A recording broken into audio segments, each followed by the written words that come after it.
வணக்கம்.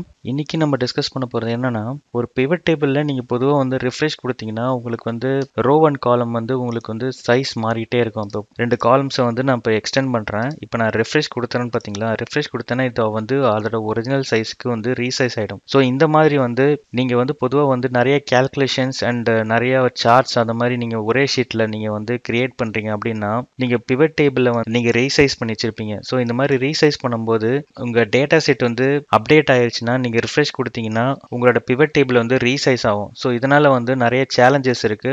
பொதுவா இந்த பிவட் டேபிளை சுத்தி நிறைய நீங்க கால்குலேஷன் வச்சிருப்பீங்க. ஸோ இந்த கால்குலேஷன்லாம் இப்போ சார்ட்டை கிரியேட் பண்ணீங்கன்னா அந்த சார்ட்டும் கூட சேர்ந்து ரீசைஸ் ஆகும். இந்த பிவட் டேபிள் உள்ளே நீங்க ரைட் கிளிக் கொடுத்தீங்கன்னா பிவட் டேபிள் ஆப்ஷன்ஸ் ஒன்று இருக்கு பாத்தீங்களா? இங்க லேஅவுட் அண்ட் ஃபார்மேட்னு இருக்கு பாருங்க. அந்த டேபை நீங்க செலக்ட் பண்ணிட்டீங்கன்னா இங்க ஆட்டோ ஃபிட் காலம் விட்த்னு இருக்கு பாத்தீங்களா? பை டிஃபால்ட்டா செக் மார்க் இருக்கும். நீங்க இது அன்செக் கொடுத்துட்டு ஓகே கொடுத்தீங்க அப்படின்னா இப்போ நீங்க ரோ அண்ட் காலமா நான் சும்மா ரேண்டமா நான் எக்ஸ்டெண்ட் பண்ணிட்டு இப்போ நான் ரிஃப்ரெஷ் கொடுக்குறேன்.